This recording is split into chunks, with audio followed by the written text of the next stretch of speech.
All right, ladies and gentlemen, we're back. A little bit of a delay in between games, but hey, we gotta have all of our guys ready to go in order to get a match, and they are now all ready to go here for the ESL Go4Heroes Americas Cup number 2. That smiling face of Shane Gucci has been keeping me company all day, and by all means, has been doing a fantastic job. Are you ready for this game, serious sir? Who do we got on deck?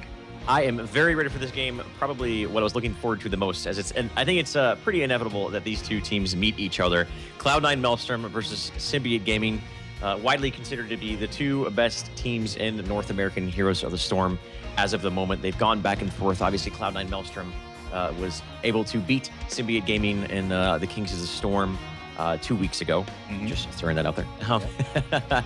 And they meet here once again in the Go4 ESL North America. So the draft is already underway. It looked like an Illidan ban from Symbiote Gaming. That is obviously a Zuna Respect ban. Yep. And overall a good ban because Illidan is considerably stronger now than he was in since the most recent changes in the patch. And then a Tychus ban coming from Cloud9 Maelstrom. Again, pretty standard stuff coming from the Cloud9 Maelstrom so far. The interesting thing so far in the draft is that Symbiote Gaming actually picked Vala first over Falstad. And I think a lot of teams would have done put more priority on the Falstad, but obviously Symbiote Gaming going, nope, we want a little bit more priority on that Demon Hunter. And that is actually something that SMG does quite a bit. Arthalon adores the Vala. You will frequently actually pick Vala over top of the Falstad, even though on a general level, we do see more Falstad play over the Vala. And, you know, again, this is a very big assassin-centric meta right now. 2 bans, 2 assassins. First picks is going to be a Vala, another assassin, and then look at that. They turn around, they say Falstad, another assassin, and putting up the front line of the Arthas. If there's not going to be an Arthas ban, he's almost guaranteed to be amongst the first picks. But at the same time, you know, we've been seeing him go toe-to-toe with Chen and with Stitches. They're typically like the top 3 right now because Anubarak was hit a little bit. You just do not see Sonya anymore. And Mirrodin is globally banned for this tournament. So having that as your front line and, of course, having your assassins solidified, it's not a terrible way to go. Nazebo Tassadar, however, is going to be the answer here from Symbiote. And we've been seeing a lot of the Witch Doctor, Mr. Shane. Yes. We have indeed. That man has a doctorate in killing nerds. That's why he is such a good pick right now. And the follow-up with the Tyrael, you just mentioned kind of the warrior changes. I want to talk about that. They had the choice of picking a Chen, but no, they put a little bit more priority on the Tyrael. The big nerf that Tyrael received in the most recent patch is that his judgment does a significant less amount of damage than did before. It's pretty much negatable, and I talked to Zuna about it quite frequently, and he thinks Tyrael is a awful hero, but that's okay. Obviously, Symbiote Gaming not on the same page with them there, and also the Malfurion being picked up over a Brightwing, which is another interesting thing. Is I've been saying myself that I think Uther and Brightwing are the best 2 supports and that everyone else is pretty much a tier below them.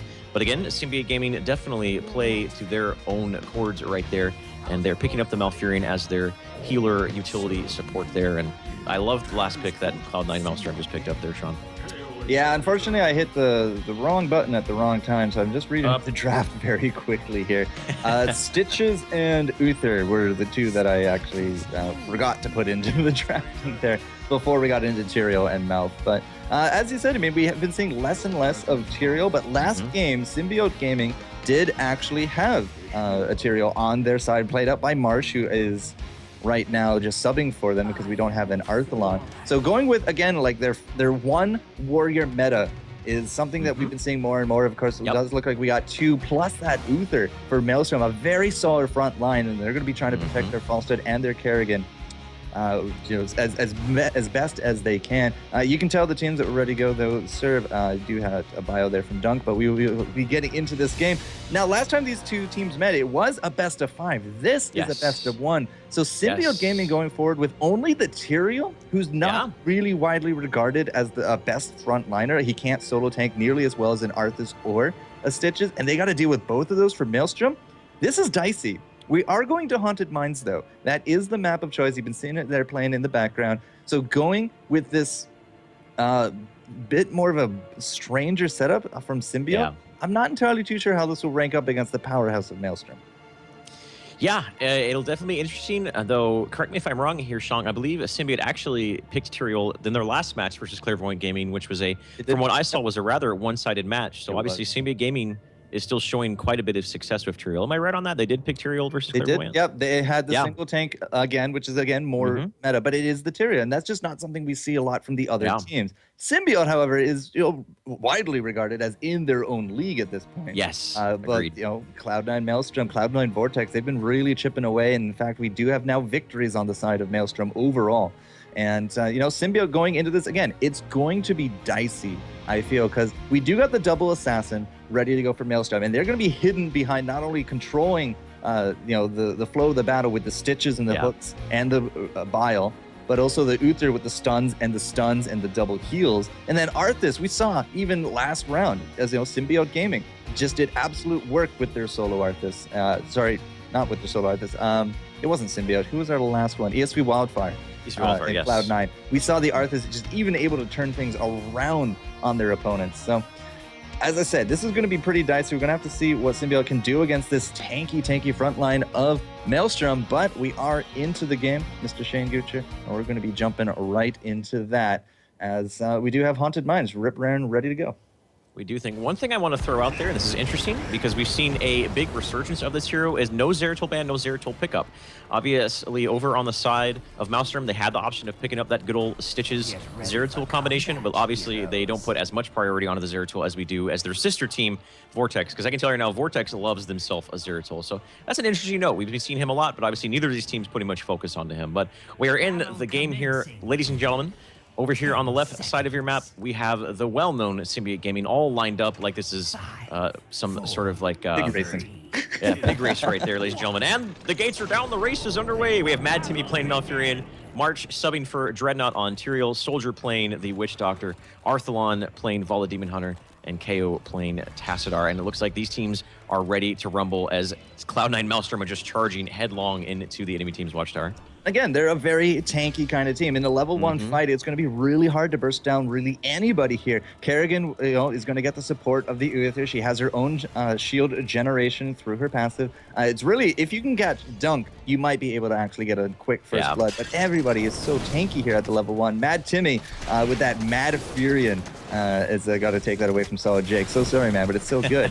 He actually does catch out the bush gank that was impending, and it's going to be the party lane bottom, because this is what you typically do in a Haunted Minds map. Not that we did see it a lot. It's usually going to be that 4-1 split, but both of our solos are actually top this round. Yeah, that's interesting. It looks like Cloud9 Maelstrom are rather trying to do some almost like what in Dota would call maybe an aggressive tri-lane, where you try to, instead of just going with the more conservative play and pushing in the more advantageous lane, they're actually going to the lane that normally we don't see much of a defense, and they're putting up a much bigger defense than we normally see. And I think that might be attributed to the fact that they do have that heavy early game presence and ganking combination in the Arthas and Kerrigan, which is so volatile. It's just tried and true combination that it really establishes you a foothold in the early game with those two strong heroes. So still looking at the level 1 talents, and Arthalon is actually not going to go for a multi-shot build. He has Rancor, and again, it's a very beefy front line here from Cloud9, so I would not be too surprised to see Manticore coming out, searing attacks, and then Giant Slayer a little bit later. I'm going to have to keep an eye on that. Not a lot of people really keep Vala as a high regard single clicker. Most people actually prefer to take a Rainer over that, especially if you can combo it with Tyrande. But Marsh a little too far forward there. Yep, it looks like Zuna did miss his combination, though. The Impaling Blades are off the mark, so they weren't able to get a kill there. King Caffeine getting pretty low. He's going to retreat. And there's, oh man, that hook was so close to catching one of the members of Symbiote Gaming, but they were nearly able to get into the Haunted Mines. And this is our first rotation. Symbiote Gaming turn around. There is the Impaling Blades we were looking for. Able to tank that up, though. March just in the front lines. Biceps taking so much damage. He gets picked off right before he's able to get back up to the safety. King Caffeine going down. Oh man, a 3-for-1 exchange right now. Zuna is very low. Don't know if KO's going to be able to get away here. Dunk Drain coming in with the assistance. A good dimensional shift. He does not have a shield. He already used it. No, he does have a shield. I apologize. He is going to be able to keep himself up. Very well played by KO to keep himself up there. But an exchange definitely going the way. Actually, I don't know. That was a pretty even exchange. Maybe slightly going the way of Symbiote Gaming there. Oh, Symbiote for sure. 3 dead compared to only just the Tyrael. Yeah, it's a 3-for-1. And something that I got to note there is that, Team Ghost, we actually have Ghosts on both sides after the death. So we got the Uther, which you saw, was able to just do a little bit of work after after death, but the Tyrael blew up on basically the entire front line much damage of Cloud9 Maelstrom, and that really tipped the scales in favor of SMG. That's why they now have 54 skulls to their name. That's why they're out of the mines. They're into the top. They're probably going to be setting up the bottom lane push because that's where their golem is going to be. If they can clear out this gate, the golem doesn't have to worry about it whatsoever. It can go straight into the fort, and at the same time, Cloud9, they're going to be tied up in the bottom lane, which means free pushing power going the way of Symbiote, and that's going to put them in an early game advantage. Oh, bottom lane, Zuna just got a great combination on Mad Timmy and KO, but unfortunately just wasn't much follow-up. Just kind of a defensive play. There goes the top tower, giving that wonderful early game experience over to Symbiote Gaming, and we can see it in the experience bar, almost an entire level up here, barely 4 minutes into the game. And that is definitely going to get them their level 7 talents well before before Maelstrom gets theirs. Yeah, and having that talent advantage, especially when you're pushing with the golem, it isn't, it's not going to be the biggest of golems, but 54 to 46, both teams should actually be going off to their giants, because if you time out the giants correctly, they will actually help you defend. And that's a lot of passive damage that you really can't afford to give up when you are going to be on the receiving end of a bigger golem. So you see both teams, they're actually going to wait. They're not going to capture them quite yet. We are going to wait for basically the timer, which is apparently now, according to Dunk Training Crew. And there we go. SMG is now going to get theirs as well. So top lane is actually going to get counted out by their golems. Bottom lane, of course, by the C9 there as well. We also saw a bribe come out from Dunk Train on those golems. They just needed that speed. Bruiser's actually going to stay in the mid for now. Yep, no priority on those Bruisers, as the priority they used to have a couple patches ago was like everyone go to the Knights, everyone go to the Knights. Obviously, that is no longer the case anymore, and it looks like we're having a big skirmish here down in bottom lane. Symbiote Gaming pushing with their slightly stronger golem. Got to make sure Maelstrom does not get initiated on by the golem stun. It looks like Zuna tried to go in there, trying to find an opportunity. Only gets one March caught in his impaling blades. Was looking for more than that, but down goes that fort. Well done by Symbiote Gaming, just applying light pressure, not over-committing, not getting picked off, and they still are continuing to gain themselves an experience advantage as we get close to that lovely level 10. Yeah, that's just such a still healthy golem that's going to now be pushing those gates. King Caffeine, though, he's going to engage in the back, but unfortunately he's just too far from that team. He is going to drop. Zuna now throwing down that combo, doesn't get a kill. Great zombie wall. It's going to actually take out Kenma as well. And now level 9 to 7. We finally got those talents here for Cloud9. Golem is going to drop, but so is at least one tower, if not the second one. March is really actually going to be going for it as hard as he can. A good shield coming out at the end of it there for Akayo, and that will keep out March, but wow, skin of his teeth. But Cloud9 did keep the tower. Unfortunately, they're now almost 2 levels down. That's going to be heroics in just a moment. King Caffeine! Oh, King Caffeine with the death coil. Well, they were able to finish off Tyrael. He just, if he just went a little bit further back to Hearth, he would have lived up. But Maelstrom, they're saying, see what I mean? They're like, screw the Bruiser camp. We don't care about that. Looks like they're going to rotate up here. Mad Timmy, I don't think he was expecting this. He's caught out. He's going to be going down here. And it looks like Maelstrom is going to be looking to push this top lane. Don't know if they're going to be able to secure a fort here, as it's early in the game. The respawn timers are still very, very low. But we'll see what they do with this. Looking over at the heroics for Symbiote Gaming. Looks like some pretty standard stuff coming out of everyone, straight from Arthalon's Vala. Judgment, no sanctification shenanigans this game, Sean.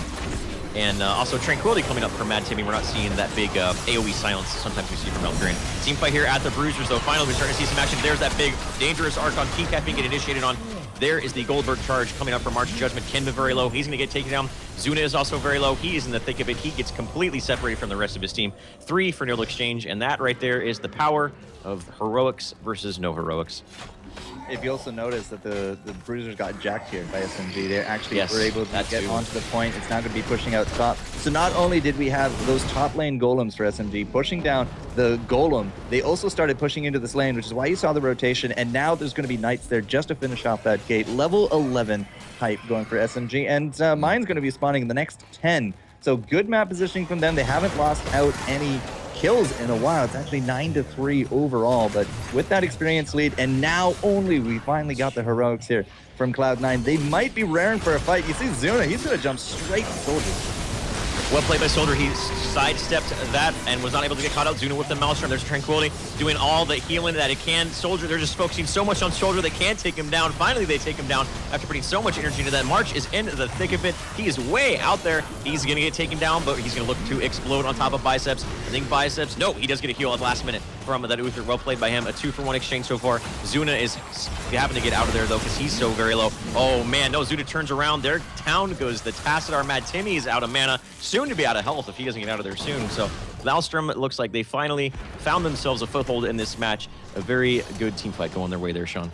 There we go. Shift Z is the actually bigger zoom. Don't really get to see that too often, but here's the layout of the mines. It was actually not nearly as bad for SMG as I would have expected, because that was a very big possibility for a team wipe. You got to give credit for that. As so we got 30 skulls to the name of SMG, but death timers are not really that high at the 8-minute mark. So now we got a big problem here for Cloud9. They only got 40 skulls. If they give up this bottom pressure, then they are going to lose out on that golem push. But if they all commit to this, SMG is just really lined up there for an ambush. Usually, they're actually not going to do that this round. They are satisfied with 30 skulls. They're actually going to go and deny the defending giants from Cloud9, as Cloud9 is going to finish up the skulls in the bottom. Yeah, I was going to say, at first when I saw all those arrows heading to the camp, I'm like, are they going to go for bottom keep already? I'm like, Symbiote Gaming, come on. But no, but they were going with the ogres, thankfully. That would have been exciting to see. Don't know how that would have panned out, though. So level 13 is here for Symbiote Gaming. Maelstrom is still pretty far ways out from their level 13 talents. Looks like Malfurion going the ice block. So he's taking a page out of Jaina's book, getting that ice block. Obviously, if he gets focused down, he's going to be able to pop that, being vulnerable for a couple seconds. Sprint on the Nazebo is pretty standard, but hold that thought, ladies and gentlemen. Talents can only take so long before there's a team fight. Here we go. Oh, man, Soldier getting caught away in the backline. There's a Judgment also to the east on Dunk Train. He tries to barrel roll away. Oh, my lord, actually a Divine Shield coming out from Uther, something I did not realize that.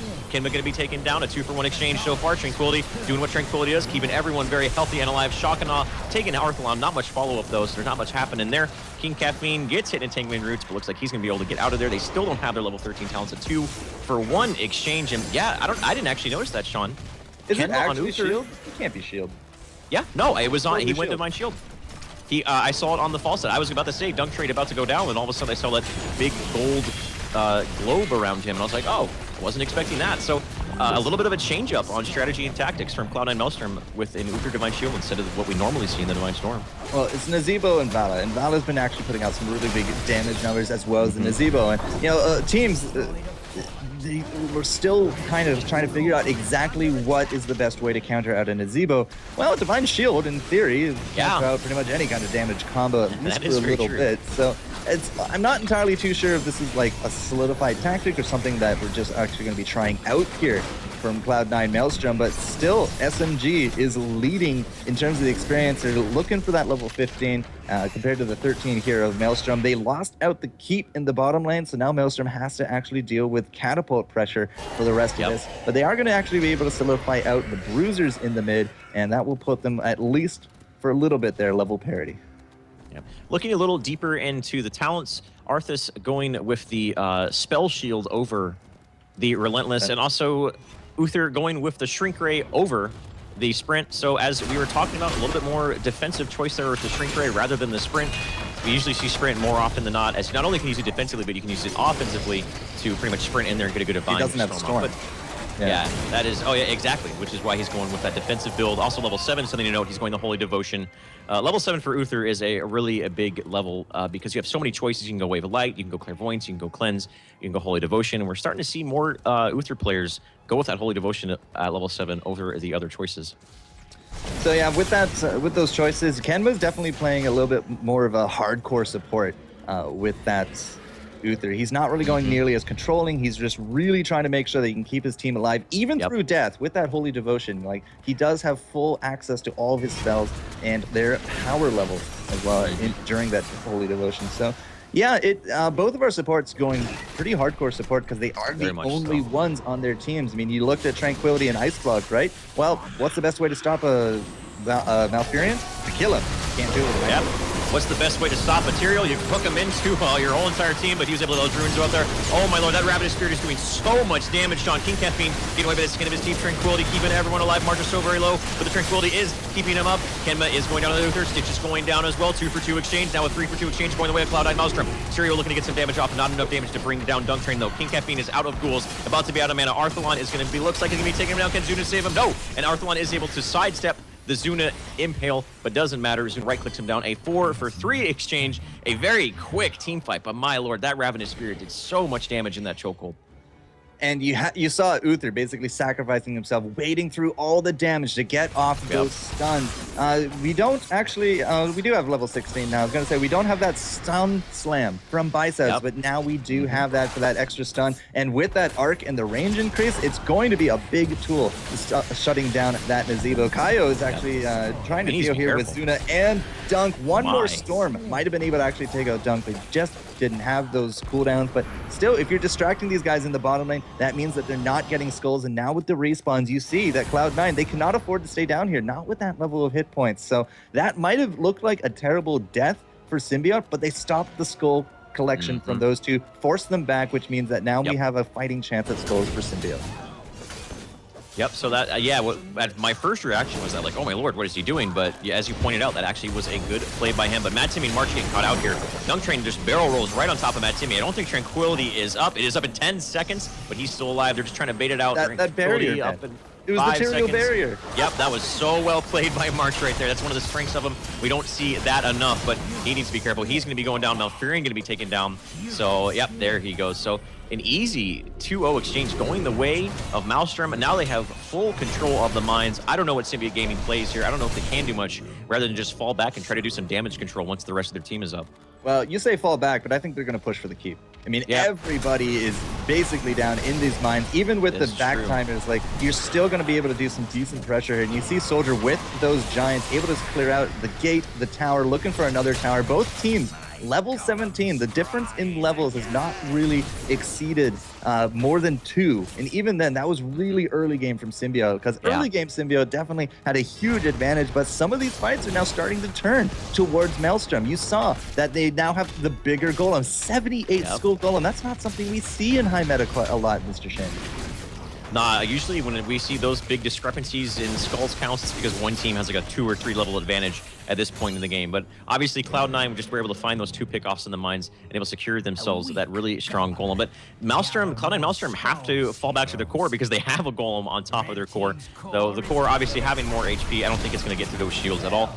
Now, what I want to see is Cloud9 Maelstrom, are they going to have enough time to fall back, get to the top lane, get to their golem, which is the obviously stronger one, and make something out of it? Their golem is already down to about half HP, though, so it's going to be close if they are able to get over there. Now, defending up against even a 22 skull golem with a naked core is definitely a good idea, but they could have I almost feel like they could have just left it at half health and then started running out if they were going to go for this bigger offensive push, but it looks like they're actually just going to be content with grabbing Merc pressure. If they can actually turn all 3 camps into red, that's going to be more fuel to the fire here for this comeback, because now we have level advantage going forward. For Cloud9, this is the first time this game they do get those bruisers, and they have the map positioning to go for these giants, but I think they're actually looking for a hook ambush with Biceps.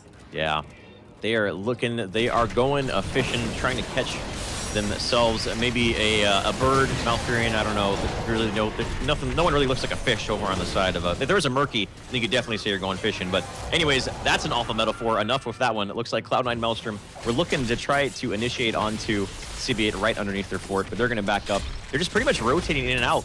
Just gonna get these ogres, maintain map control, and look for any sort of pickoffs. And now they do, as you mentioned, they have a full level advantage, rotating up here to top keep, and gonna get that tower right there for sure. Yeah, the mule is working his little gears off, but it's up against a 5-man stack at level 18. It's not gonna be able to compare. The tower will drop. This actually might be the engage on top of King Caffeine. Well, that's gonna be the Ravenous. Uther's way far in the back. It's gonna be up to Kerrigan to jump in with that Primal Grass. Wow, what a combo. There goes Vala after that shock and awe. KO's actually now already on the defensive. It was a little mini Archon because of that Shrink Ray, and the Ice Block only prolonged or only delayed the death there of Malfurion. And again, Ice Block Tranquility is such a great combo because it doesn't interrupt the Malfurion ult, but it will when he dies. And Cloud9 is all of a sudden looking good to take this game.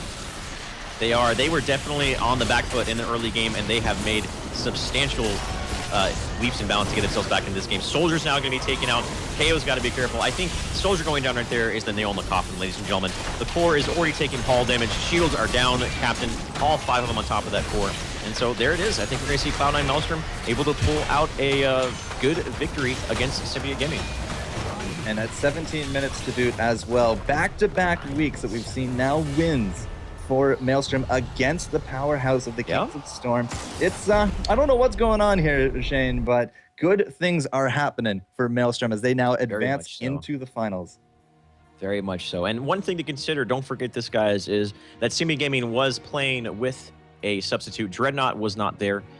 March was playing with Dreadnought. So that could be something attributed to the fact as why we didn't see the typical Symbiote Gaming dominance, or just, you know, obviously not playing up to their normal par. But it's hard to say that because Cloud9 Maelstrom obviously is a very good team as well. They can make any team look like they don't know what they're doing.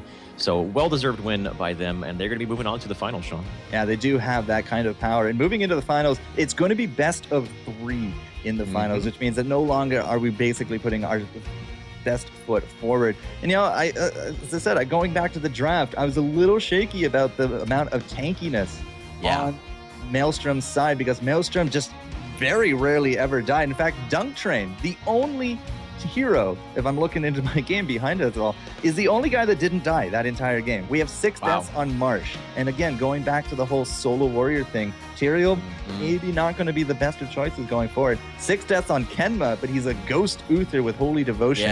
It didn't matter if you killed him. He still had full power ready to go. And, you know, this is a game that Cloud9 Maelstrom won, and they had Divine Shield on top of that. Yes, that's really interesting, and I like that, because it's just Divine Shield is something we don't see that often. I've always said it has a place in the meta, and obviously there it was. I mean, it kept Dunk Train alive several times. There was a couple times where I had to say, and Dunk Train about to go down, or you know, Zuna about to go down, and all of a sudden, nope, he pops that Divine Shield. And so very a nice, interesting tactic that we don't normally see. Obviously, it paid out very, very well for them. I really liked this draft. Yesterday in the HPL versus Cloud9 Maelstrom versus their sister team Cloud9 Vortex, which was a very, very close series. They actually went a very similar strategy, but it was on Garden of Terror. Obviously, that's a bigger map. It isn't all about that early game aggression and whatnot. But they actually ended up losing with that, I believe. But they had the Stitches, they had the Arthas, and they had the Kerrigan. And I believe they also had the Uther. So this is obviously a strategy they like falling onto. They're kind of that double warrior Kerrigan thing where it's just a lot of front end. Here's our front line. We're going to get in your face, come at you. We're very tanky. We have a lot of control. And they executed it to perfection there. All right, so that means that Cloud9 Maelstrom will move on. We're going to see Symbiote Gaming, I believe, in 3rd place matchup. I'm not entirely too sure if that's going to be streamed out or not, but we will find out. And in terms of who is Symbiote going to be taking on, if I had to take a guess, it's going to be the winner of Glorious versus whoever wins against Evil Geniuses. We might also have a little bit of a break here, guys. We will keep you up to date and see if there's another stream going on and try to shuffle you guys over there, because ESL Go4Heroes Americas, it deserves to be watched. And we will make sure that you get to your games. Other than that, we will see you guys in a few. Shane Gutcher and FourCourtJester here. We will see you in the finals.